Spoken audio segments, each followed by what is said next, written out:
고난의 행군 당시 북한은 문자 그대로 정말 고난의 시기 그리고 가장 어려운 그런 시기였죠. 이 고난의 행군 시기에 들어갈 당시에 놓고 보면요, 북한의 공장 가동률은 15%로 최저 상태로 이제 붕괴 직전에 되었고요. 전력난 그리고 식량난, 에너지난을 포함한 5가지 어려움들이 가중돼서 그야말로 북한 체제는 몰락이 지경에 이뤘죠. 여기서부터 이제 그 살아남기 위해서 북한은 결국은 선군 정치라고 하는 말도 안 되는 이런 정책을 펴가게 되는데요. 결국은 온 나라에 군대가 사실상 통치하는 듯한 그런 그 하나의 공포 분위기를 형성하고, 그리고 군인들의 어떤 집단적인 또 단결된 그런 분위기를 가져라, 그런 정신을 가져라, 그 군인들이 전투하는 마음을 가지고 이 어려움을 극복하자. 그래서 이제 그 나왔죠. 이와 함께 이제 그 김정일은 고난의 행군이라고 하는 이 상황을 모면하기 위해서 결국은 초강수로서 자기들이 핵무기와 그리고 장거리 미사일 그리고 그들이 말하는 생화학무기와 같은 그런 대량 살상무기, 비대칭 전력들을 준공하는데 모든 저력을 이제 쏟아붓기 시작합니다.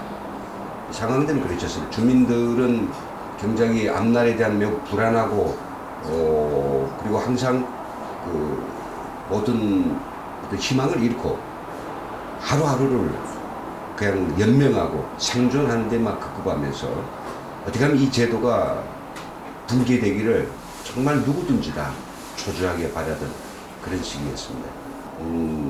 특이점은 일단 그 북한 지도부의 상층에서부터 밑에 일반 군중들까지, 밑 바닥 그 층에 있는 군중들까지 다 그 정권에 대한 충성도가 매우 떨어졌고, 앞에서 얘기했지만 정권이 붕괴를 다 바랬기 때문에 고도의 포갑, 이 몽둥이가 필요한 거죠. 그래서 바로 그 시절에 말도 안 되는 그 사변이 이제 일어났는데요. 정치적으로 뭐냐면 시마조 사건이라 해가지고, 그래서 뭐 이게 전쟁 시기에 파견한 미국의 고용 간첩들이 결국 나라를 이 지경을 만들었다.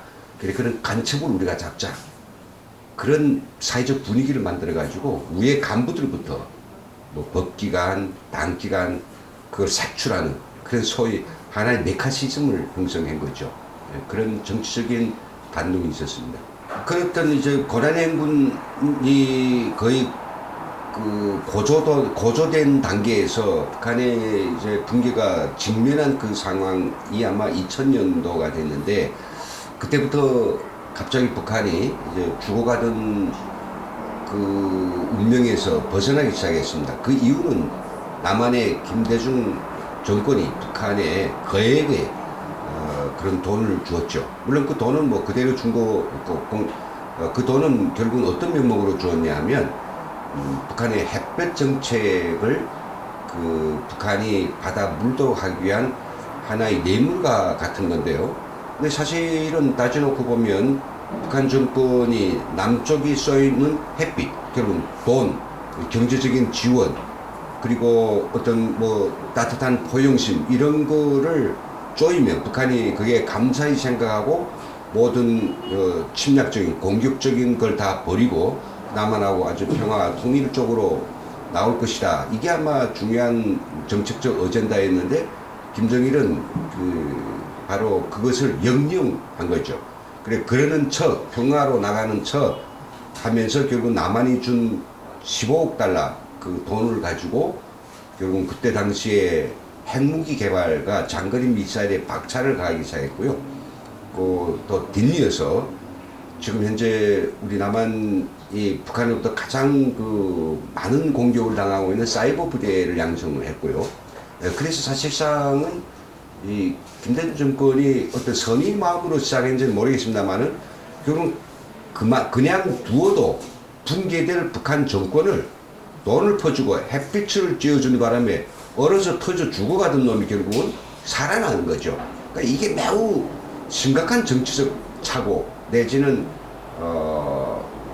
뭐랄까요? 적을 도와주는 이적 행위였단 말이죠. 노무현 정권이 들어서 뭐 북한도 상당히 격앙돼 있었어요. 아, 이게 김대중 정권과 똑같은 정치적 색깔의 정권이 연이어서 들어가니 햇볕 정책의 그 모든 혜택들을 우리가 계속 누릴 수 있다라고 생각했죠.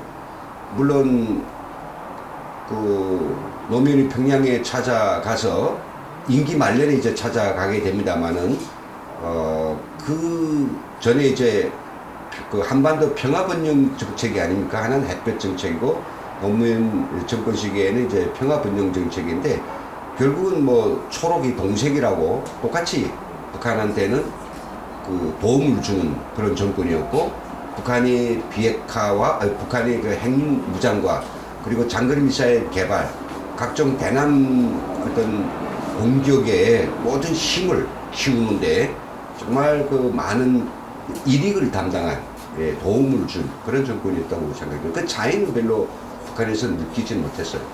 그 결국은 김대중 노무현 정권을 통해서 북한이 챙긴 이익은 일단 정권 유지에 필요한 돈을 일단 지원받은 것이고 그리고 경제적인 지원을 받은 것이고 북한 주민들로 하여금 남한이 결국은 자기들의 성분 정치 그리고 핵 그런 무력 앞에 남한이 결국은 꼬리를 내리고 평화와 그 통일을 구걸하고 있다라고 하는 것을 선전하기 아주 딱 좋게 이렇게 이제 그 활용할 수 있게 어떤 대북 정책을 취한 것 그런 것들은 엄청난 도움이고요. 그리고 북한이 너무나도 이제 많은 아사자가 났던 그 상황에서 남한이 보내준 엄청난 식량들 이런 것들은 북한 주민들이 죽지 않도록 살려준 데는 이제 도움을 받았죠. 그러나 좀 더 북한이 바랬던 것은 뭐냐면 이 남한이 그 자기들이 대북 적화 노선을 관철시킴에 있어서 이 어떤 남쪽이 스스로 이렇게 그 뭐죠 그 우리 국가보안법을 비롯해 가지고 그리고 우리 민족끼리와 같은 이런 그 적화 통일 노선들이 남한 사회의 주류의 어떤 핵심적 그 정서가 돼 가지고 완전히 그 사회 전체를 뒤집을 만큼 이런 식으로 강력하게 반동화 좀 됐어야 되는데 그때는 우리의 그 보수 세력들이 굉장히 이제 굳건하게 이 제도를 지키고 있었기 때문에 그때 그게까지는 가지 못했죠. 그러니까 북한의 어떤 우리 민족끼리 내지는 그 일말의 그 뭐죠 이제 그 아까 무슨 정책이든가 결국은 뭐 김정은 정권이 김대중 노무현 정권이 한때서 발했던 이 자기들이 스스로 소위 그 체제의 붕괴를 막아내고 그리고 대남 공격 능력을 가져서 자기들 힘으로 김정은 정권이요?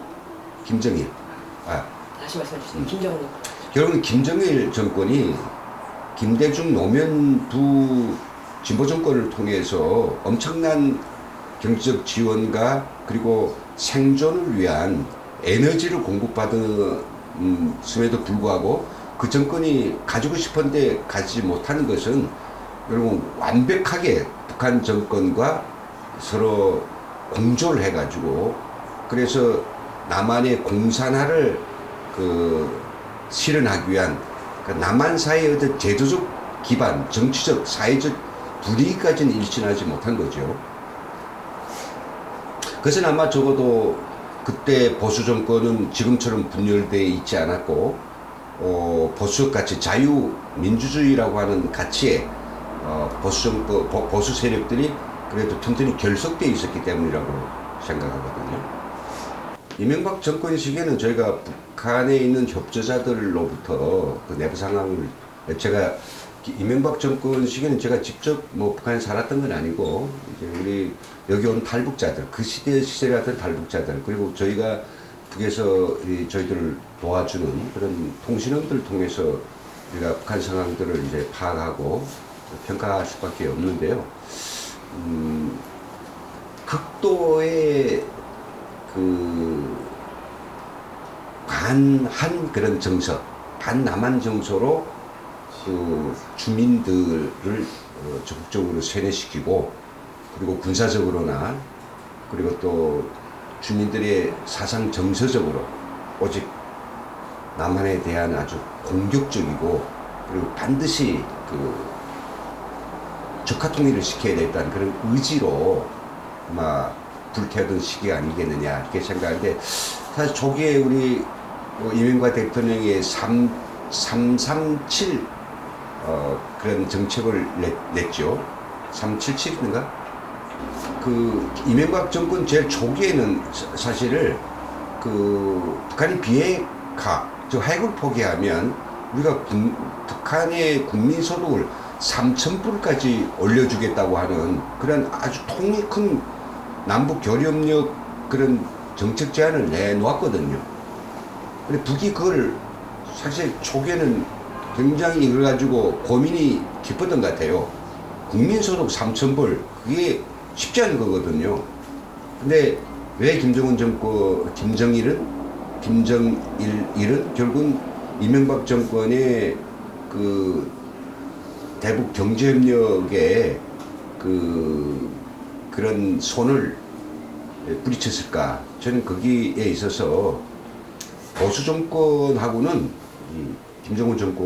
김정일 정권하고는 어떤 그 형식과 내용에 있어서도 이것은 자기들이 그 정권을 이렇게 결국은 주물지 못하기 때문에 자기들 체제에는 그 모든 경제적 지원, 모든 교류협력 관계에서 모든 것들이 자기 체제를 위험에 빠뜨린다고 생각한 것 같아요.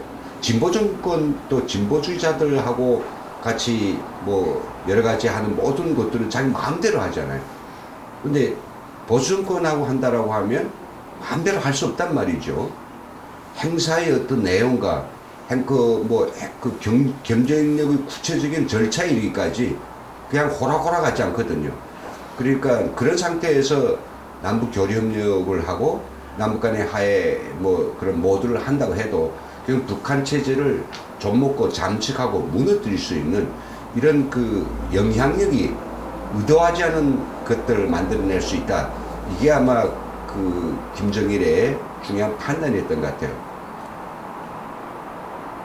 그래서 알다시피 우리 이명박 정권 초기에는 금강산 관광도 계속되어 있었고, 그리고 또 여러 가지 대북 통큰 경제협력들이 준비되어 있지만은 결국 김정일의 판단에 따라서 다강자 사건을 일으켜가지고 아주 계기적인 그 충격을 만들어내고 우리 남한 국민을 살해하는 그 충격을 만들어내고, 그것 때문에 결국은 남한 정권을 압력을 가해가지고 자기들이 무엇인가 이렇게 선도권, 주도권을 쥐려고 했다는데, 그게 이제 수포로 돌아가면서 남한 정권과 절벽을 내리기 시작했죠. 박근혜 정권에 들어와서는 누구보다도 아마 그 반색을 했던 게 김정일이 아닐까 생각됩니다. 왜냐면 박근혜 대통령과 2000년도 초반에 평양에서 만났거든요. 두 어떤 그 대통령의 그런 자녀들이 아닙니까? 예. 정확히 말하면 두 독재자의 그런 자녀들이 만나서 나름대로 공통점도 있고 또 그리고 상이점도 있지만은 교감이 된 게 있었다고 생각했죠. 그런데 아쉬운 거는 역시 보수 정권의 대통령이다. 그렇다고 할지라도 잘만 되면 보수 정권에서 자기들이 얻을 수 없는 그런 결정적인 그 핸디캡, 결국은 자기가 호락호락 자기들한테 지우지 않을 것이다 라고 하는 이런 것들 좀 극복할 수 있지 않을까 생각했는데, 생각지 않게 박근혜 정권은 매우 초장기부터 유연하면서도 매우 원칙적인 것들을 이제 제시했어요. 그것이 아마도 김정일에게는 역시 이명박도 이 보수 정권을 내가 이제 마음대로 주물 수 없지만은 박근혜 정권도 마찬가지일 것이라고 판단했을 거예요. 다시 이야기하지만은 북한이 생각하는 남북 간의 평화 및 교류 협력 이런 것들은 철저하게 북한이 자기가 의도하고 자기가 끌고 가려는 그 방향에서 마음껏 주무를 수 있는 그런 정권과 해야만이 그것이 북한 체제에 도움이 되지, 자기들이 그 남한 정권을 주무르지 못하는 상황에서 오히려 남쪽 정권의 주도하에 이루어지는 어떤 평화협력 과정도 또 그리고 경제협력도 북한 체제에 해가 된다고 생각하거든요. 그래서 보수 정권 때는 일체 모든 관계를 이제 끊는 거죠. 체제의 생존을 위해서 그런 거죠. 뭐 경제 문제도 아닙니다. 북핵이고요. 그 남쪽이 준 모든 돈, 개성공단 통해서 들어가는 1년에 8천만 불, 그리고 또 비밀리에 준 그 수조 원의 그런 현금성 지원들, 그리고 알고 모르게 북한에 건너간 모든 돈들, 금강산도 그렇고 모든 돈들은 다 저는 김정일의 그 가장 김정일의 돈 주머니를 불려주고 그 돈을 가지고 그가 핵무기, 그리고 장거리 미사일, 생화학무기, 그리고 사이버 부대 이런 무력들을 비대칭 전력을 키우는데 짧은 시간 동안에 근데 결정적 역할을 놀았다라고 이제 생각하죠. 그렇죠. 뭐 북핵이라고 하는 일정한 과학 연구라고 하는 것은 일정한 그런 그 양적인 축적을 통해서 어느 순간에 이제 비등합니다. 이제 혁신이 일어나거든요. 그런 혁신이 저는 2006년도에 엄청난 2000년부터 2006년까지 엄청난 지원을 받으면서 그 연구가 뭐 돈이 빵빵하니까 양적인 축적을 했어요. 그래서 첫 핵실험을 2006년에 했는데요. 그때부터 시작해서 북한이 핵무기, 핵과학, 그리고 핵무기화를 위한 연구와 그 실천 도입은 굉장히 비약을 하기 시작했단 말이죠. 그 이후부터는 자기의 모멘텀을 가지고 나가는 겁니다. 그리고 어떻게 믿으실지 몰라도 사이버 부대가 벌써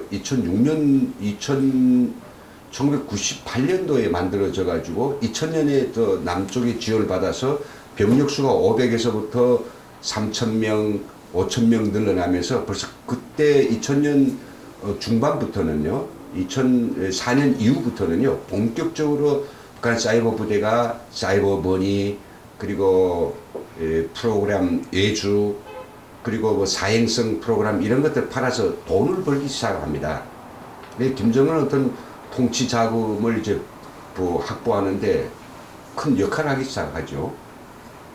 그래서 우리가 앞서서 2000년 이 초반에 북한에 주었던 모든 경제적 지원들은 결국 그것이 눈덩이처럼 이제 그 효과가 불어나기 시작하는 게 아마 두 정권이 끝나는 진보 정권이 끝나는 2012년인가요? 예, 2007년이죠. 예, 2000년 후반 그 진보 정권에서 보수 정권을 바뀌어가지고 그 전 정권만큼 큰 돈이 들어가지 않아도 그 두 정권이 준 경제적 지원과 굉장한 거액들은 결국은 그 눈덩이처럼 불어나서 이제 그 효과가 스스로 효과가 나타나기 시작한 그런 것들을 우리는 간과하면 안 된다고 생각합니다. 1998년도에 사이버 부대가 평양시 대동강구역 문수동에 있는 121 부대 문수동에 있는 그 한 비밀 건물에서 창설될 때가 500명으로 시작했어요. 당시 부대 대우는 121 부대였는데 이 부대가 김정일의 그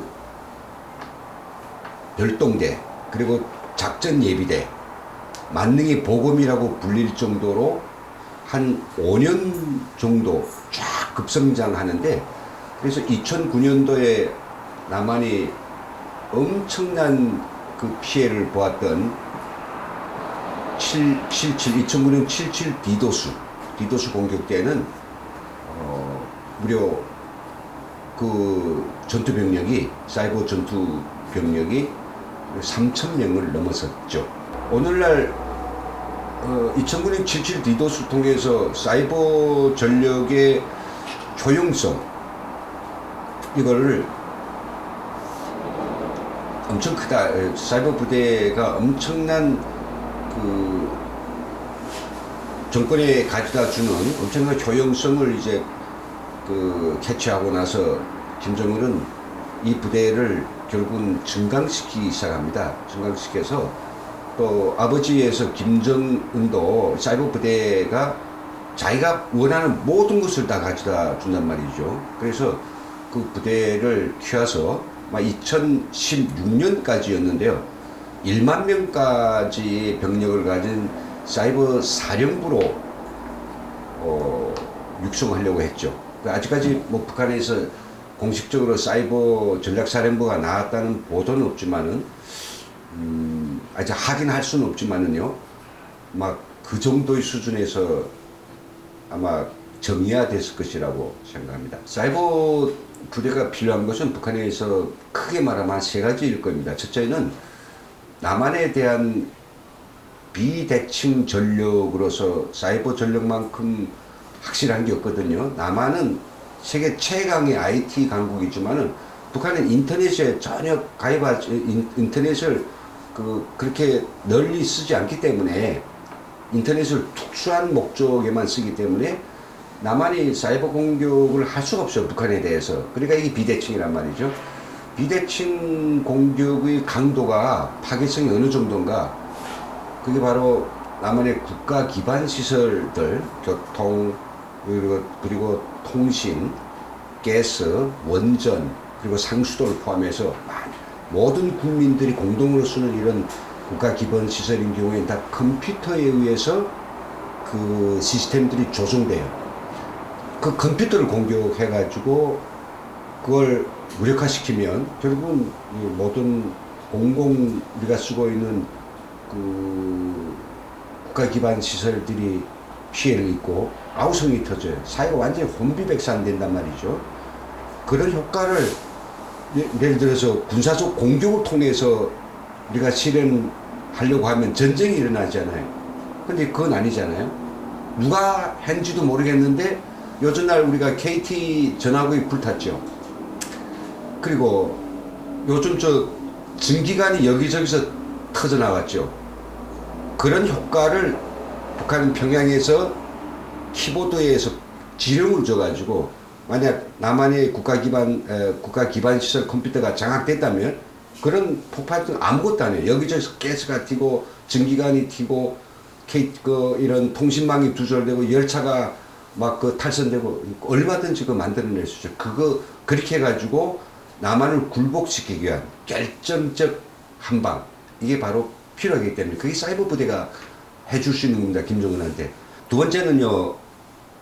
북한이 돈이 필요하잖아요. 김정은 통치자금. 사이버 부대가 엄청난 돈을 벌어요. 1년에 적어도 뭐 수십 달러를 벌어서 바치고 있어요. 최근에 우리가 뭐 엄청난 아우성이 터져 나왔지만 비트코인 거래소가 털려가지고 돈을 왕창 떼었다. 그리고 미국의 아메리칸 은행이 스위프트 코드를 결국 갈아채가지고 다른 애국 지점에 있는 그 은행에다가 이체하는 과정에 돈을 털렸고, 그 다음에 워너크라이 공격이라 해가지고 우리가 쓰고 있는 컴퓨터들의 중요한 자료들을 갖다가 이게 변질시켜가지고 그것을 복원하겠으면 돈 내라. 그런 공격 포함해서. 그리고 이제 뭐 전 세계적으로 소프트웨어 시장을 수주해서 그 프로그램 개발 비용을 받는다든지 정말 돈 벌 일이 너무 많은 거예요. 이 사이버 공간상에서는. 그래서 사이버 부대가 김정은 통치자금을 이제 확보해 주는 것이고, 세 번째는 북한이 지금 뭐 국방과학기술을 비롯해 가지고 경제 발전에서 결국은 제일 필요한 건 기술이거든요.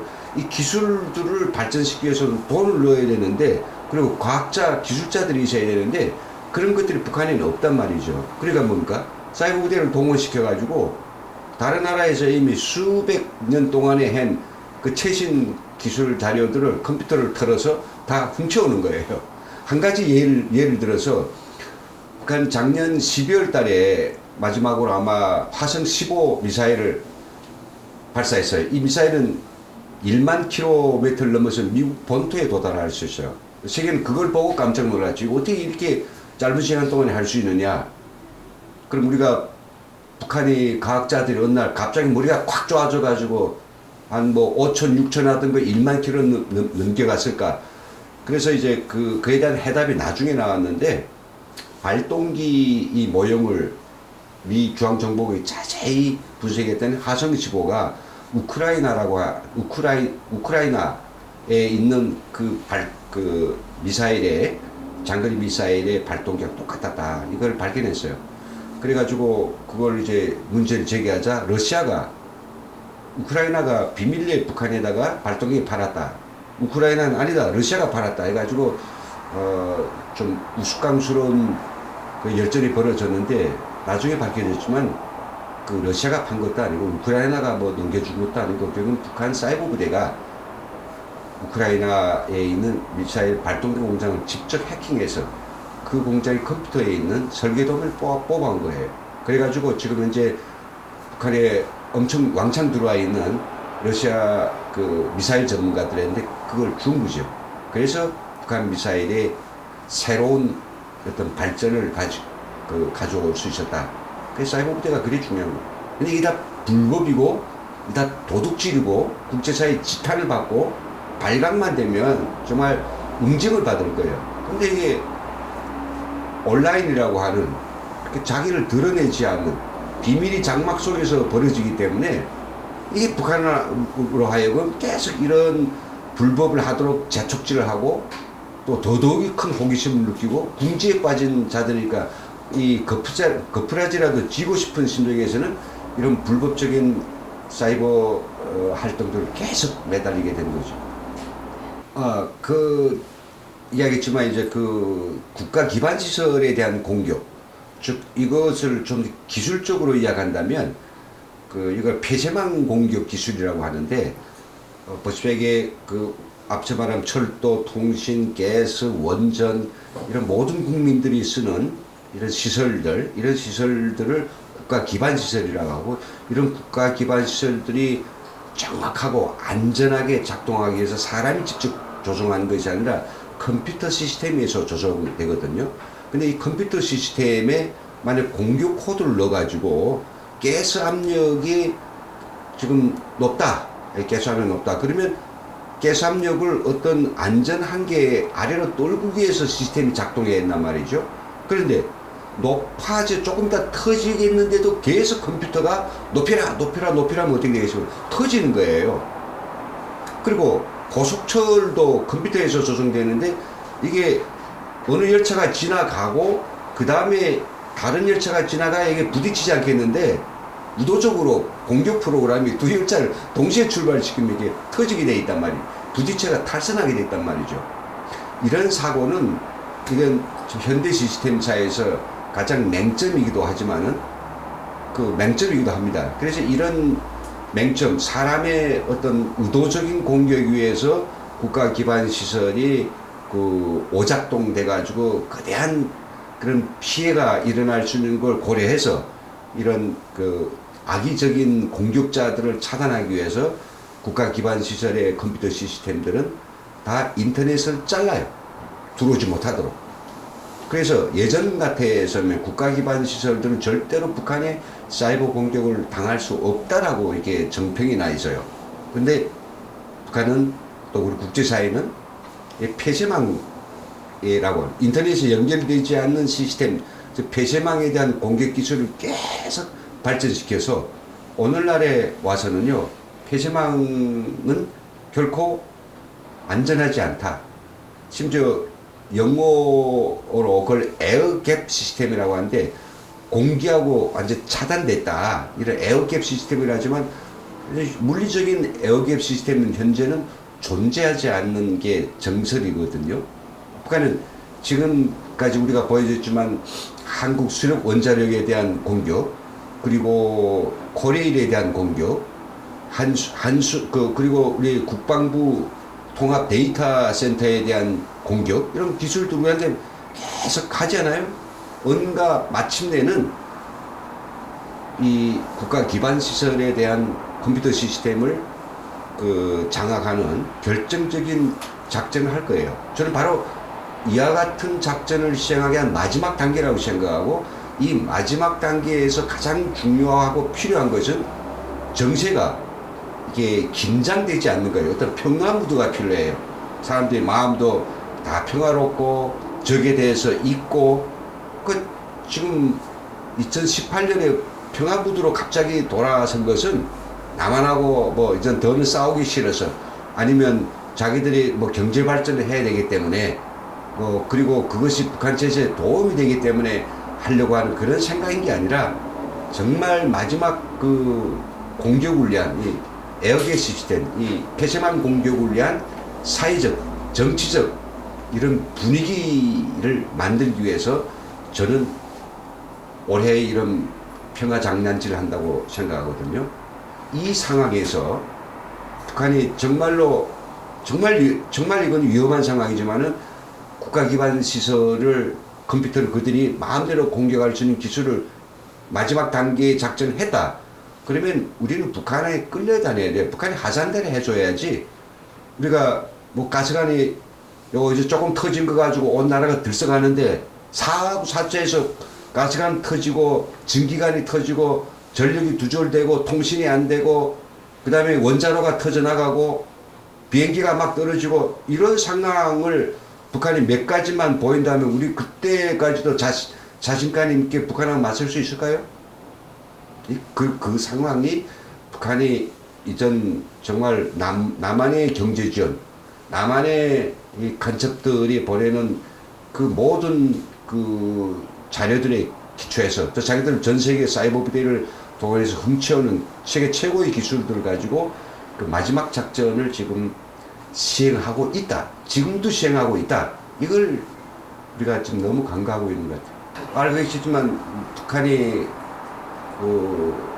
대남 적화 통일 전략, 주체 통일 전략입니다. 이걸 실현하기 위해서 여러 부서들이 존재했어요. 작전부, 간첩을 파견하는 작전부, 그들의 정보를 수집하는 중앙당 연락부, 그리고 뭐 통전부, 절대 다시 국민들을 친북 정신을 만들기 위한 이런 부서들이 많았댔어요. 그러다가 2009년도에 이 부서들에 대한 통일적인 주의, 그리고 그 역할을 더 강화하기 위해서 정찰총국이라고 하는 걸 만들어냅니다.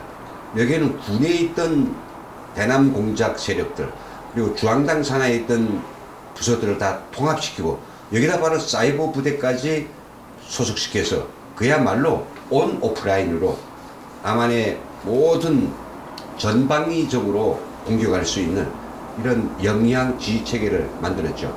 120일 부대는 바로 이 정찰총국 예하에 3국이라고 사이버전 지도국이 있습니다. 그 밑에 지금 형식적으로 배속되어 있는데, 직접적인 지휘는 바로 김정은 통해서 김정은이 직접 지휘하는 거죠. 이 아래는 3개의 핵심 부대가 있습니다. 아까 약간 국가 기반 시설을 공격하는 임무만 수행하는 121 부대, 몇천 명이 있습니다. 그리고 돈을, 사이버 머니를 절취하기 위한 180 부대가 있고요. 그리고 최신 국방 과학 기술들을 갖다가 훔쳐오는 91 부대가 있고, 그리고 이런 부대들의 공격 코드와 공격 기법을 세계적 수준에서 발전시킨 한 110 연구소가 있고요. 예, 이런 어마어마한 최정예의 분야들과, 그리고 온라인, 오프라인 이 협동 공장을 통해서 남한의 그냥 정말로 뭐라 그럽니까? 남한의 요진통, 숨통을 완전히 거머쥐게 한 이런 마지막 작전이 지금 벌어지고 있죠. 정말 마지막입니다. 이건 마지막 작전만 되면 남한은 그냥 숨통을 북한한테 완전히 빼앗기는 겁니다. 그게 바로 여기 저희가 북에서 들은 이야기만 전봇대만큼만 숫자의 간첩이라고 하는데, 요즘 보니까 간첩이 이렇게 많은 것 같아요. 제가 봤을 때는 그런 간첩들과 사이버 이 첨단 기술들에 의해서 이게 융합적으로 작용되면 못 해낼 일도 없는 거예요. 정찰총국 밑에 6개 국이 있는데 세 번째 3국이 바로 사이버전 지도국이고 거기에 사이버 부대들이 배속돼 있어요. 사이버 부대는 크게 세 가지가 있는데 120여 부대, 국가 기반 시설을 공격, 그리고 사이버 머니, 애화를 획득하는 180부대, 그리고 첨단 국방과학 기술을 훔쳐오는 91부대가 있고, 이들의 기술을 세계적으로 연구하고 더 전투력을 높이게 한 연구소, 110연구소가 있죠. 1만 명은 지금 우리 국가의 인원은요, 뭐 세계적으로 평가입니다만은 한 7,000명 이상으로 보고 있습니다. 제가 실력을 직접 뭐 시합을 시켜야 아는데 그렇지 않아도 몇 가지 기준을 가지고 각국의 사이버 부대들의 능력을 평가하긴 합니다. 첫째는 그 사이버 부대에 얼마나 똑똑한 영재들이 있느냐. 저 영재들이 부대입니다. 천재들이 부대란 말이죠. 둘째는 그 얼마나 경력을 가지고 있는가, 전투 경력이 어느 정도 되느냐고. 세 번째 그들이 그 공격한 어떤 전과를 가지고 평가하고요. 그리고 마지막으로 그들이 독특한 공격 코드를 자체로 개발하느냐, 아니면 다른 타자가 만든 공격 코드를 그냥 활용하는가, 이런 건데 독창성 문제입니다.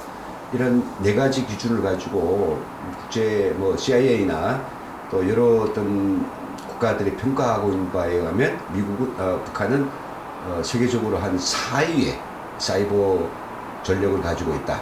미국, 그리고 중국, 러시아, 북한, 이런 식으로 이런 랭킹으로 지금 평가하고 있어요. 어찌 보면 뭐 앞에서 신뢰를 든 그런 국가들은 물론 사이버 공격도 합니다만은 주로 방어를 하는데, 북한은 전적으로 공격만 하니까 미국 다음으로 북한이 그 사이버 공격 능력이 높다라고도 저는 개인적으로 평가하거든요.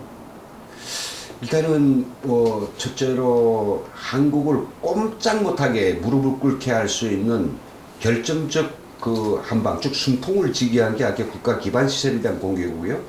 두 번째는 남한의 그 경제적 기반들에 대해서 자기들이 주물 수 있는, 마음대로 주물 수 있는 그런 시스템을 완성하는 거, 공격을 가하는 겁니다. 그건 뭐냐면 은행들에 침입할 수 있다면 그 은행에 가가지고 모든 그 세이브와 그 은행의 예금, 그리고 각종 현금성 그런 흐름들 갖다가 막 부패를 변조시키고 흔들 수 있다면 이건 거대한 혼란이 일어나겠죠.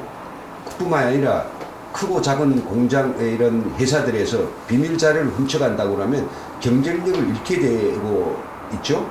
또 그런 자료들을 훔쳐가지고 우리 한국 수력 원자력에다 대고 협박인 것처럼 내 도면을 훔쳤다, 돈을 내라.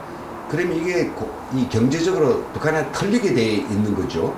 그리고 세 번째는 뭐니까 남한의 민심들을 마음껏 조작하게 한, 자기 마음대로 조작하게 그런 사이버 심리적 공격을 하는 것이고요.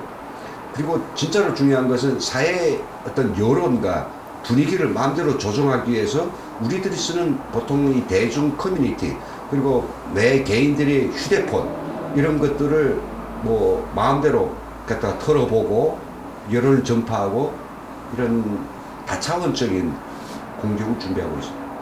휴대폰을 털어가지고 아니면 뭐 많은 고객들이 집중되어 있는 사이트들을 통해서 털어서 거기서 개인 신상 정보를 털고, 개인 신상 정보를 가지고 사회적 그 그물망 기법을 따라서 이렇게 자료를 아카이브 정리를 한다면요, 어떤 한 사람을 통해 가지고 이렇게 우리가 고구마나 감자를 캘 때 뭐 뿌리를 하나 둘 쳐내면 와서 다 따라 나오잖아요.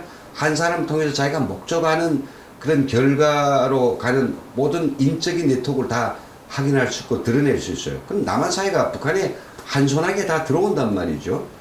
이런 전화기를 통해서 신뢰관계를 고려해서 우리 부장의 문자는 난 무조건 본다, 우리 사장의 문자는 직원이 무조건 본다. 그러면 사장의 이름으로 이러저러한 것들을 갖다가 그 여론을 퍼뜨릴 수도 있고요. 그리고 사회적인 그 신뢰관계를 왜곡 변질시켜 가지고 서로 믿지 못하는 사회를 만들 수 있을 뿐만 아니라 더더기는 이제 한 1,500명 정도 되는데 매일매일 지금 아마 이 순간도 북한의 사이버 부대는 우리 국민들이 정서가 김정은에 대한 칭송 그리고 그를 통일의 구세주로 만드는 사회적인 어떤 분위기를 만들어내고 그리고 뭐 박근혜 박근혜 등 그런 보수 정권에 대한 어떤 지탄 그런 적폐를 더 강하게 해가지고 이 사회를 완전히 뭐 보수의 4등병을 분주리겠다는 그런 진보 정권의 어떤 논리들이 먹히도록 하고 그리고 여기서 더더욱이 우리 탈북자들의 어떤 그 사회적 통일과 북한 인권을 위한 활동들에 대해서 쓰레기들 그리고 믿지 못할 뭐 그런 자들로 매도하고 이런 그 자기들이 목적하는 방향의 그 여론 조성 우리가 목적하는 방향의 민심의 변화를 이제 가져오는 이런 효과를 마침 내고 있다 이렇게 생각합니다. 북한에 지금 인터넷이 다 깔려 있는데 다만 그것을 일반 군중들한테는 쓰지 못하게 해요. 왜? 그들이 북한 체제를 바로 알아버리잖아요.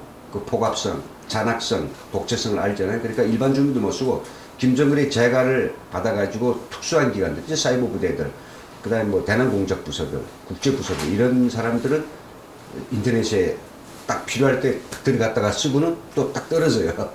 딱 쓰고는 또 딱 떨어지고. 그래서 이 인터넷을 그 우리가 그 연결하기 위해서 IP라고 하는 걸 반드시 하나 우리가 그 통신회사에서 받지 않아요? 그런 우리가 받듯이 전 세계 각국은 인터넷을 IP를 아이칸이라고 하는 이런 국제기구에 등록을 해서 그걸 받아가지고 써요. 우리 한국은 3억 3천 개의 그 인터넷 IP를 쓰고 있거든요. 등록을 해가지고. 북한은 몇 개 받았는가? 1,500개를 받았어요. 3억 개 대 1,500개. 근데 1,500개도 안 써요. 보통 북한의 도메인이라고 하는 북한의 온라인 영역이나 핑이라고 하는 걸 테스타 신호를 보내면요. 거기서 지금 서버나 사이트들이 몇 개인지 바로바로 이제 우리가 확인할 수 있거든요. 근데 핑을 돌려보면 보통 때 접속되어 있는 이런 서버들은 20개, 한 30개 많아서 그 정도밖에 없어요. 네, 그러니까 1,500개를 받았지만은 보통 때는 안 쓰다가 야밤에 그리고 아주 사람들이 거의나 안 쓸 때 그때 탁 들어와가지고 올리고는 또 빠져나가고 이런 사이버 부대가 일단 평양에서 많이 합니다. 직접적으로. 그리고 자기들이 진짜 정책, 공격 같은 거, 사이버 공격 같은 거는 수사기관들이 끝까지 찾아 들어가잖아요. 그런 거 같은 거는 이제 결정적 증거를 남기지 않기 위해서 중국이라든지 동남아라든지 러시아와 같은 이런 이제 3국에서 공작을 하죠. 사이버 댓글 같은 거는요, 우리 아마 수사기관들이 그걸 갖다가 경제적 피해가 일어나고 정치적으로 아주 전혀 이런 문제로까지 아주 끝까지 파헤치지 못합니다. 뭐 IP도 보고는 이게 해외네. 그러니까 많은 거예요. 중국 IP다. 그럼 중국 찾아가가지고 또 산둥성인가 뭐 어딘가 거기에 또 기관들이 협조를 받아가지고 또 자꾸 찾아야겠는데 중국이네. 뭐 또 중국에서 따봤더니 중국 가서 해쳐봤더니 결국은 중국이 아니고 이거는 호주에서 온 거네. 이런 식으로 하면 그냥 기지맥진한단 말이죠. 그러니까 북한 안에서 이렇게 그 사이버 심리전을 할 때에는 IP를 그냥 변조를 시켜요. 한두 번 변조시켜 놓으면 남한의 사이버 그 수사기관들은 그렇게 의지와 열정을 가지고 그 끝까지 파헤치지 않는다. 허점을 알고 있는 거죠. 최근에는 그 평양에서 많이 하고 있고 또 이거 심각한 정치적 문제하고 이건 아주 그 좀 은밀한 공작이 필요된다라고 할 때는 중국 보내는 건 무리가 있으니까 중국과 북한 사이에 두만강, 압록강 거기에 가면요 중국의 그 와이파이가 잡혀요. 와이파이를 가로채가지고 중국 사람이 한 것처럼 계속 우리 사이트에 들어와요. 그 프로그램들을 일명 공격 프로그램이라고 하는데 종류는 다양합니다. 일단 메일에다가 자기들의 그 공격 코드를 심어서 그 하는 전통적인 그런 그 프로그램도 있고요. 공격 프로그램도 있고요. 또 그리고 북한이 공격한 걸 우리가 그 수사기관들이 밝혀가지고 드러낸 거에 의하면 실제 디도스 프로그램 같은 것도 있고요. 그 다음에 2013년, 14년에 북한이 맹위를 떨쳤던 그런 3.14, 3.4 그 APT 공격이라고 하는 그런 프로그램도 있고요.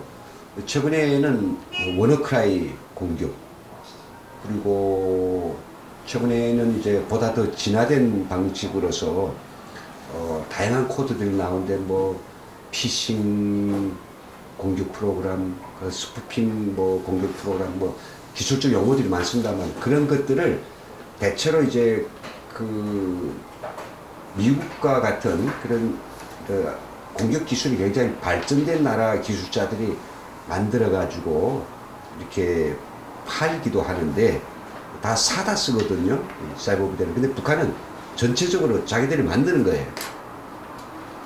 물론 외부의 그 공격 프로그램들을 분석을 해서 기법을 배우겠지만은, 그래서 우리가 북한의 자체 코드를 만든다는 게 매우 위험합니다.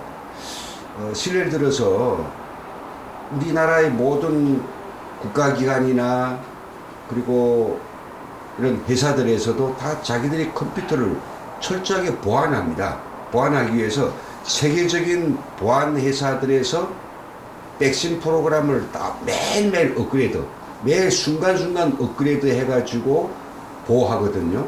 중요한 기관들은 그래요. 그런데 백신이라고 하는 게 우리가 말하면 병균을 예방하기 위해서 백신 맞거든요. 무슨 병균인가 알아야 되겠죠. 근데 전혀 알려지지 않은 신종 바이러스가 우리가 몸에 들어왔다. 그럼 백신이 말 안 듣죠. 북한이 만든 코드들은 철저하게 그네들이 독창적으로 만든 거기 때문에 공격을 당했을 때 그것을 분석해서 그걸 예방하기 위한 백신이 나오는데, 바로 지금 이 시각 만들어서 북한이 공격했다. 이런 것들은 전 세계 어떤 회사도 이 백신을 만들 수가 없어요.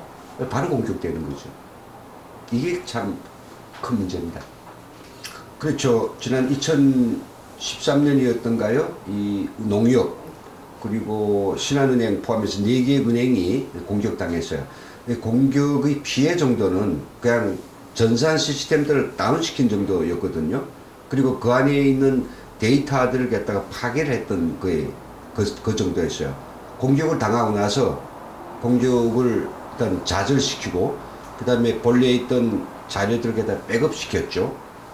그러니까 결국은 공격당한 시점에서 자료들은 당장의 자료들은 날아갔지만은 보존된 자료가 있어서 다시 회복하는데 그리 오랜 시간은 걸리지 않았어요. 그런데 북한이 지금 최근에 하고 있는 APT, 이제 그런 공격을 APT 공격이라고 하는데, 그 공격을 위해서 시간이 필요되고, 장기적인 시간을 가지고 해야 되고, 또 지능적인 공격을 해야 되고 하는데, 이 공격들이 더 발전되면 실제적으로 아까 제가 폐쇄망에 대한 에어갭 시스템 공격이 성공해서 은행들에 있는 개인들의 잔고를 마음대로 만지고, 그리고 은행들 사이에 서로 송금이 되잖아요. 이것도 북한이 개입할 수 있다, 사이버 부대가. 그럼 어떻게 되십니까? 이건 완전히 아비규환이 되는 겁니다. 나라가 통째 완전히 혼란에 빠지게, 대혼란에 빠지게 되는 거죠. 그런 공격이 우리가 절대적으로 불가능하다, 이건 환타지 같은 이야기다, 이게 아니고 이제 점점 다가오죠. 2016년에 우리가 그 사이버 안전에선 최고라고 했던 국방 데이터 센터가 결국은 털렸어요. 자동차 몇천 대분의 그 2급 비밀 자료가 다 북한에 다 넘어갔어요. 자, 여기서도 정신 못 차린다면 우리는 어떻게 될까요? 저는 은행들의 북한이 공격할 수 있는 그런 공격 준비 기간이 그냥 오래지 않다고 생각하거든요.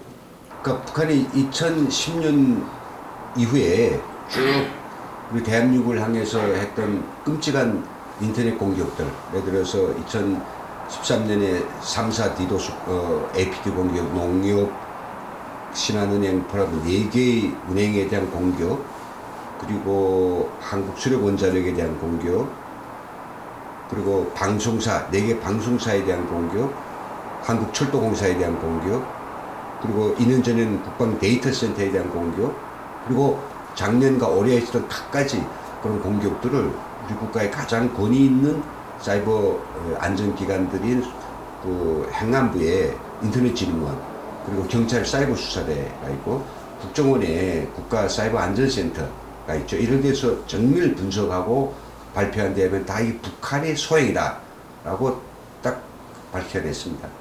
킹크랩 매크로 프로그램인데, 매크로랑 쉽게 말하면 우리가 뭐 회원 가입을 할 때 거기서 요구하는 것들을 우리가 써 넣어줘야 되잖아. 이름 쓰고 뭐 생년을 쓰고. 그럼 매번 이 건반을 키보드를 누른단 말이죠. 시간이 필요되죠. 또 사람이 또 해야 되고. 이런 것들을 무작위로 우리가 막 써야 된다 합시다. 이름을 이름까지 누가 컴퓨터에서 알아마 이게 바른 이름인지 안 맞춰. 그 세 자리 이름 되잖아요. 그거를 자동적으로 그 칸을 메워준다고 생각해 보십시오. 그러면 어떻게 됩니까? 사람이 삐치지 않고도 프로그램을 돌리면 회원가입이 금방금방 해버리거든요. 예. 이와 똑같은 방법으로 그 매크로라고 하는 거는 결국은 찬성 반대. 예, 사람이 꼭 눌러야 되는데 그냥 기계가 눌러준다.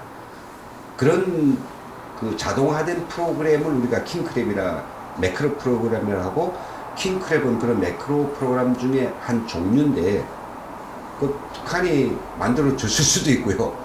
그 정도는 북한이 아마 만들기에 별로 어려움을 안 느낄 것이다. 그 이상의 그것도 어느 정도 기능화된가에 따라서 상당히 그 천차만별합니다. 아주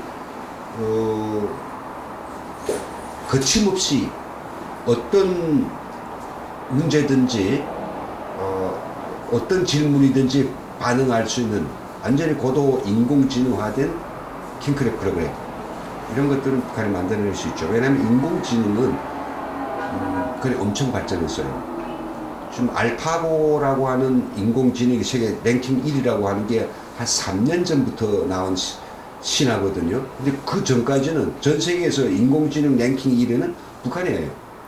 북한 은별 바둑 프로그램.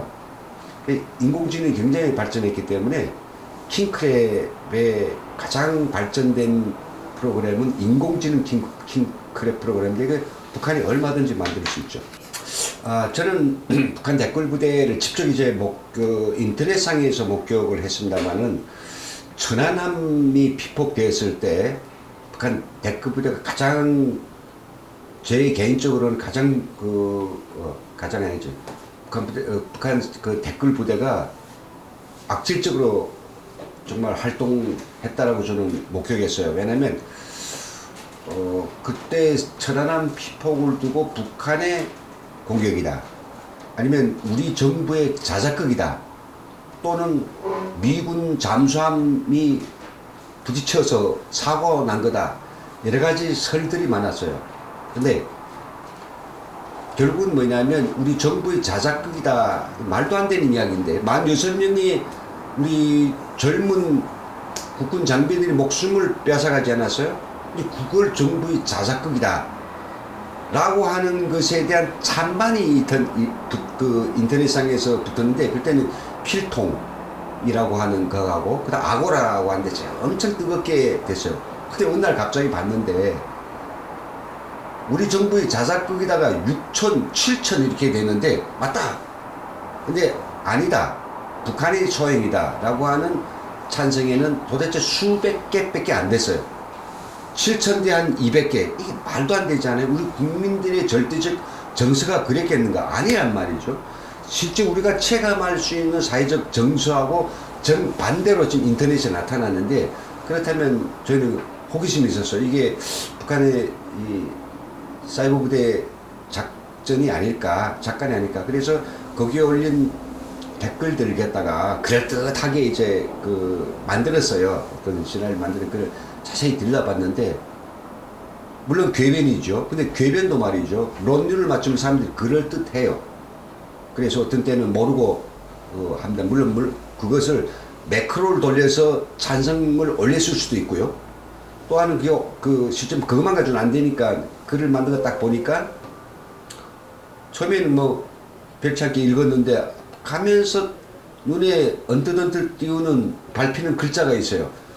원수라고 하더니 우리 원수라고 하죠. 근데 원수라고 한다든지 그리고 이 맺는 말에서 하였었다 우리 얻다라고 하는데 하였었다 였다라고 한다든지 그리고 그게 보면 뭐 북한식의 그런 어투들이 툭툭 나타나는 거예요. 근데 한 번 잘못 썼다라고 하면 그건 실수일 수도 있죠. 계속 반복된단 말이에요.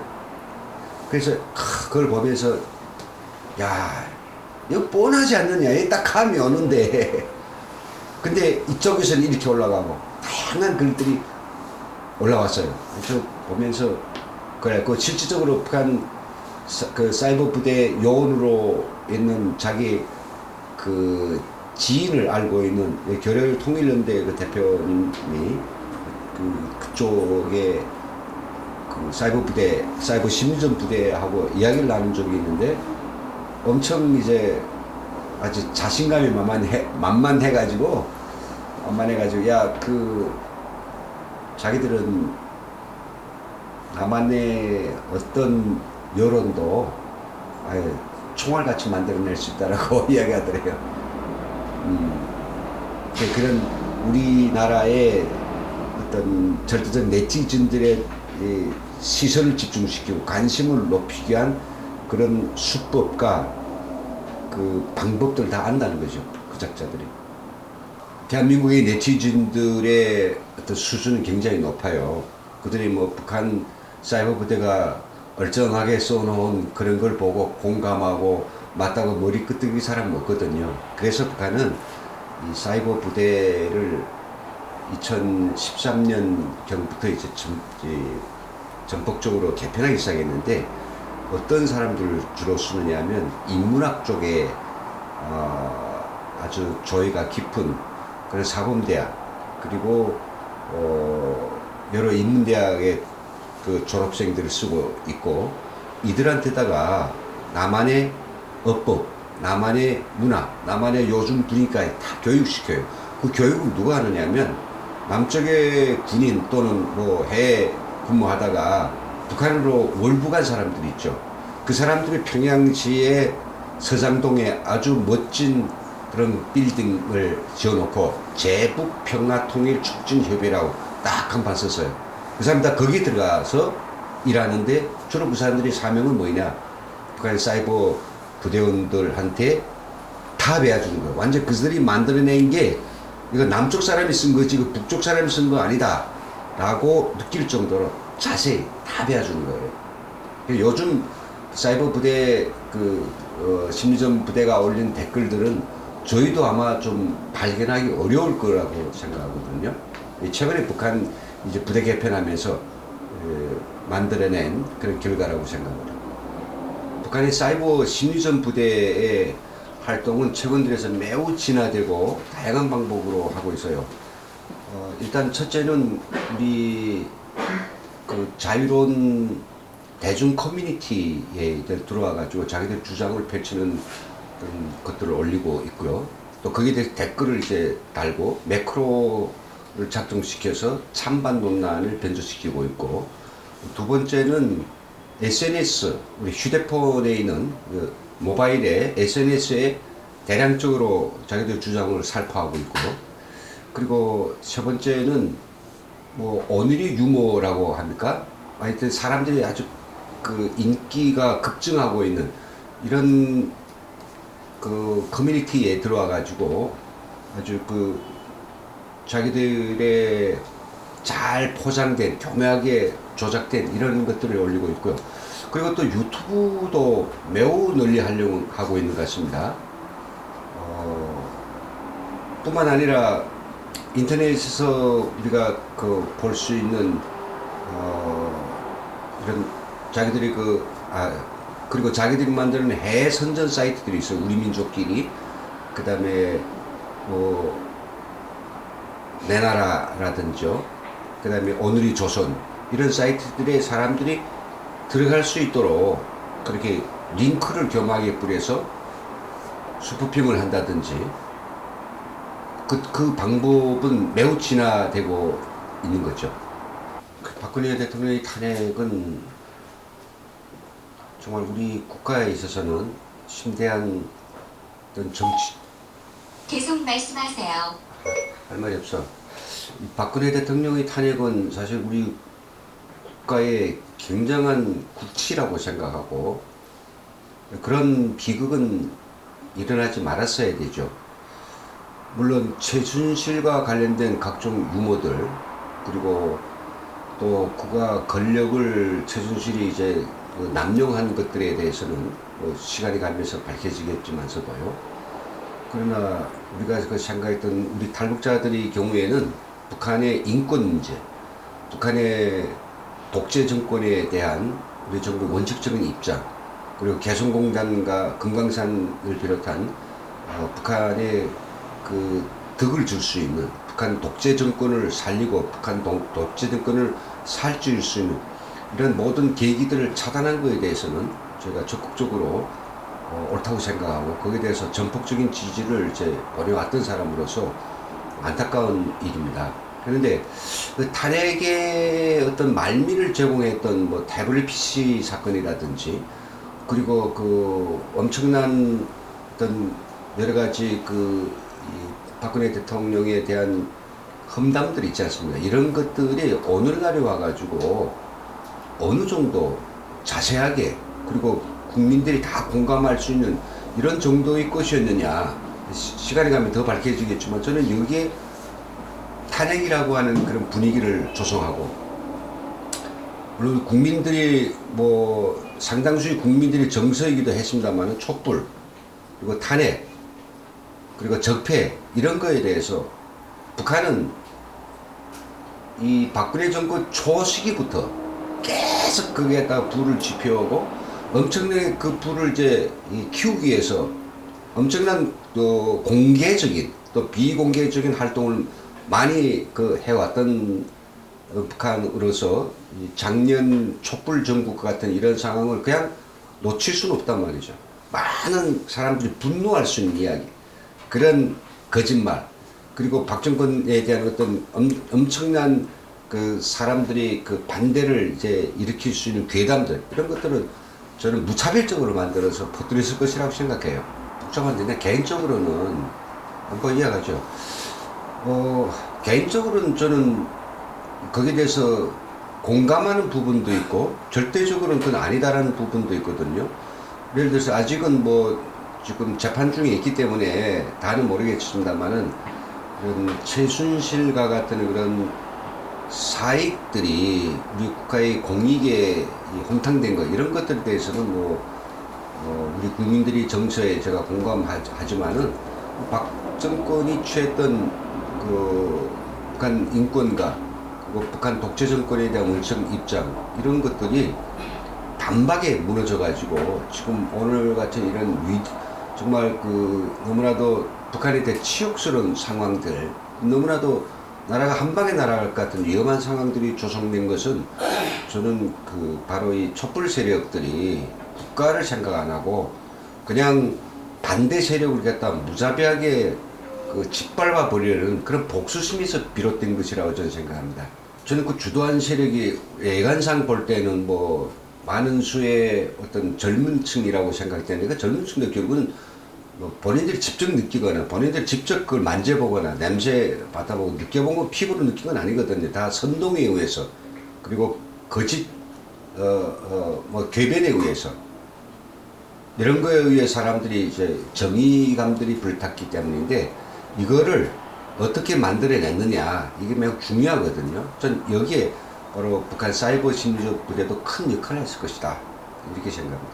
북한 사이버 부대가 그때 뭐 태블릿 PC 사건과 관련된 여론 한 점의 사실에 1000점의 거짓말을 붙이는 방법으로 사람들이 그 사실에 대해서 더 강하게 인식하게 하고, 강한 적개심과 강한 정의감을 불리키도록 잘 만들고 정교하게 만들고 그래서 그런 것들이 엄청나게 퍼지지 않았어요? 그때 묻지마식으로 괴담들이 많이 나오지 않았어요?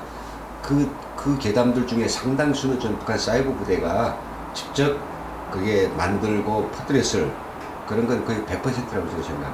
북한은 그 세월호 사건에서 우리 국민들이 좀 애매했던 것은 진짜 그 사고의 원인이 무엇이었냐. 사고의 원인은 밝혀졌어요.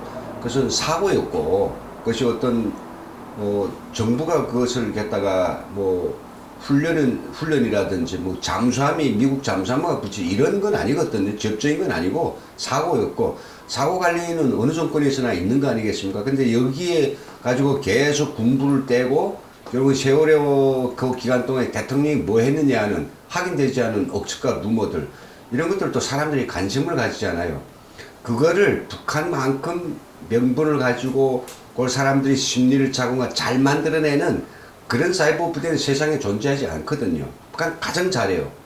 그래서 그런 것들이 아마 적어도 우리 국민들의 촛불이라고 하는 그런 단박에 반정부에 지금 의혹과 그리고 그거에 대한 논란과 그거에 대한 어떤 울분 정도가 됐다가 단박에 이제 촛불이라고 하는 정말 어마어마한 규모의 많은 규모의 그런 반대 세력을 만들어내는데 작용을 했다고 생각하죠. 탄핵을 당하지 않고 정말 우리 국민이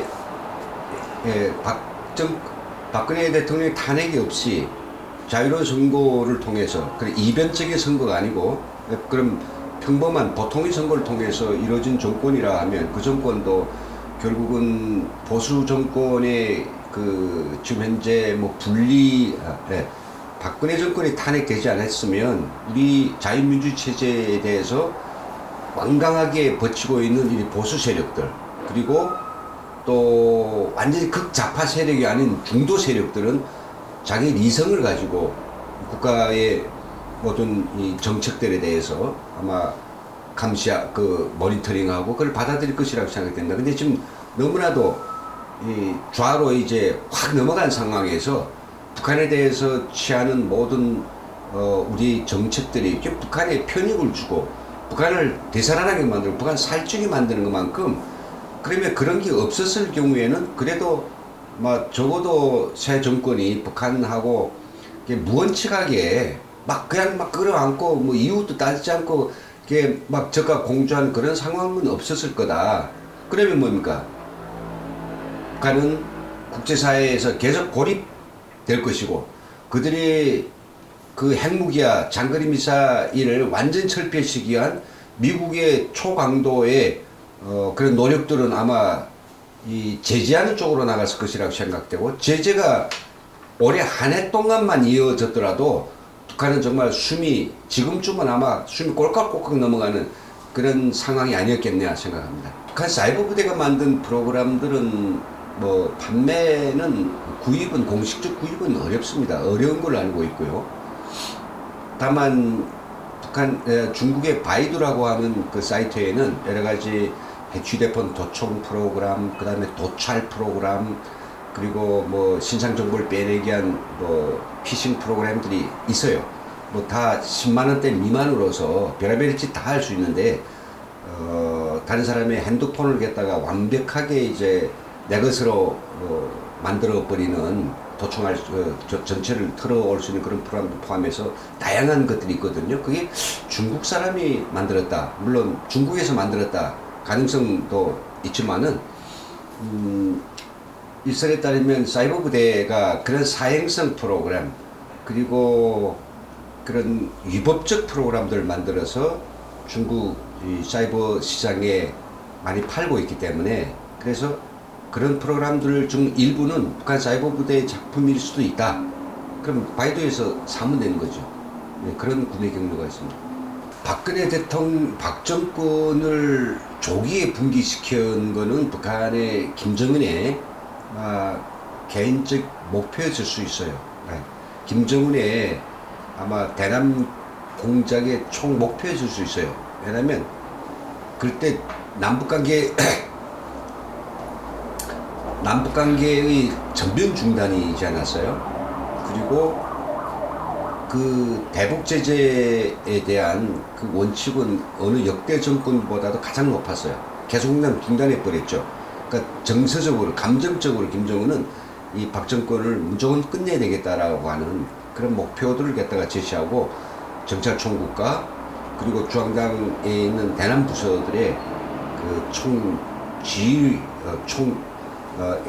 들의 아주 그 최고의 강도로, 가장 높은 강도로 명령을 내렸다고 하는 사실들을 저희 알고 있습니다. 그러니까 이걸 집행하기 위해서 아마 적어도 세월호 사건이라고 하는 것들을 계속 공부를 떼고, 그리고 나서 최순실이라고 하는 이런 우리가 정말 거의 베일에 감겨져 있고 일반이면 알 수 없는 그런 근거, 단서들을 결국은 북한의 사이버 부대가 해킹을 통해서 그걸 제공해서 그 남한사에 유포시켰을 그런 가능성도 저는 있다고 생각하거든요. 그래서 그런 단서를 찾아내서 단서를 반대파에게 제공하는 것. 사이버 부대가 충분히 가능한 일입니다. 최순실 핸드폰, 최순실 뭐 태블릿 PC, 그리고 대통령의 우리 VIP의 전화까지도 도청하기 위해서 북한이 했던 건 잘 알려진 사실입니다. 근데 최순실 태블릿 PC를 아니면 고영태의 태블릿 PC, 저 휴대폰을 북한이 도청 못해요? 할 수 있습니다. 충분히. 전화번호만 알면. 거기서 몇 가지만 캐치해도 다 나오거든요. 그래서 저는 우리 아마 이렇게 우리가 도덕적인 문제를 가지고 정권을 공격하면 가장 잘 먹히거든요.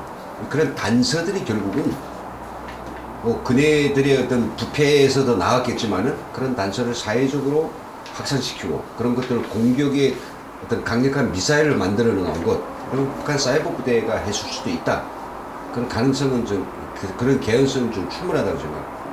이후 정권은 뭐 지금 자기들 북한 정권에 대해서 매우 원칙적이고 북한의 그 핵무기와 미사일 철폐를 강력하게 주장하고 있는 그 보수 정권을 결국은 붕괴시키고 자기들의 어떤 친북 정권, 그리고 자기들이 대남 적화 통일 전선을 실현하기에 가장 그 연약한 마음대로 주물 수 있는 이런 정권을, 좌파 정권을 만들어내는 그런 목적이었다고 저는 생각합니다. 저는 이제 그 박정국 탄핵의 그 기본적인 원인이 같은 거, 어떤 근거라 할까요? 부패나 그리고 또 공익의 어떤 남발 같은 거, 그런 것들이 어떤 원인적으로 있었는데 그게 실상은 어떻게 가공돼 가지고 어떤 부분을 갖다가 군중의 그런 소위 마음을 자극하느냐, 이건 언론의 역할이란 말이죠. 근데 그때 당시에 뭐 우리가 잘 알지만 탄핵의 1등 공신은 뭐 JTBC라고 말할 정도로 JTBC를 포함한 대부분의 언론들이 매우 저는 공정하고 객관적이지 못했다고 저는 생각하거든요. 왜냐면 그 사람들이 클릭수와 그리고 시청률에만 이제 몰두하다 보니까 자기 자신들까지도 오늘날 와서 피해를 입지 않아요? 뭐 조금이라도 북한에 대해서 뭐 좀 원칙적인 이야기 한다든지 북한의 실상을 이야기한다면 다 방송위원회에서 다 제재를 당하고, 특히 김정은에 대해서 김정은 꼭 위원장이 해야 되고 이설주는 여사라고 하지 않은, 방송을 하지 못하는 이런 이 한심한 이런 오늘날의 언론 상황들이 결국은 다 본인들이 자초한 거란 말이죠. 그래서는 정말 우리가 역사가 재평가할 때 박정권의 탄핵이 무엇이었는가에 대해서 역사는 반드시 재평가됩니다. 오늘날의 이 박정권의 어떤 탄핵에 있어서 우리 언론들이 그 했던 아전 인수격에, 그리고 그냥 시청률 그런 중점의 그 폐해들이 얼마나 우리 사회에 엄청난 그런 후과와 피해를 가져왔는지 저는 꼭 반성할 날이 있을 것이라고 생각합니다. 지금 저는 남북관계, 특히 북한의 평화와 그 평화 공존이 어떤 정책이 반드시 저는 실패하고 그 파산의 국면을 맞을 것이라고 생각됩니다. 지금부터 벌써 그 확실해지고 있잖아요. 김정은이 노렸던 것은 남한 정권을 이용해서 우리 남북한의 김정은 정권이 노렸던 것은 실제로 남한 정권과 야합을 해서 한반도에 전쟁이 없는 한반도를 만들려고 하는 게 아니고 자기들이 이전 목숨이 다 지내가는 그 응급한 상황에서 남한을 이용해서 중국 시진핑이 마음을 돌리며 그래서 북중강에 꽉 닫힌 무역 현로를 여는 것이고 두 번째는 미국하고 어떤 핵 딜을 만들어내는 것 이것이었거든요. 그리고 또 남쪽에서부터 또 다시 한번 새로운 2000년대 초반에 그 자기들의 그 수혜를 받았던 대로 경제적 수혜를 받으려고 하는 그런 목적. 더더욱 이게 좀 잘 된다라고 하면 남한의 절대다수의 우리 민중들에게 북한에 대한 친북 정서를 확산시키고 자기들이 대북 적화통일, 대남 적화통일 노선을 정말 실행할 수 있는 마지막 투쟁의 장을 만들고자 이렇게 이제 핵책을 했는데 결국은 지금 그의 어떤 비판도 없이 북한의 그 제안과 북한의 그 전략에 그대로 지금 말려 들어가고 있기 때문에 반드시 이거는 우리가 보는 것처럼 미국도 이제는 북한의 진속을 다 알고 북한하고 절대 어벙벙하고 넘어가지 않거든요. 이 상황에서 북미 문제 해결되지 않으면 남북한의 그 뭐 맺었던 모든 어떤 협약 합의서 이런 건 다 휴지장이 될 수밖에 없어요. 오히려 우리 국가는 실업률이 지금 정말 사상 최대로 오르고 있고 물가가 높아서 아우성이 터지고 실직자가 지금 득실하는데 국내 문제는 하나 해결 안 하고 오직 북한의 바라기가 돼가지고 김정은한테만 잘 그 공대하고 있는 이런 정권의 그 가치가 무엇이었든지 간에 결국은 총체적인 그 파멸을 맞을 것이다 그렇게 보고 있습니다.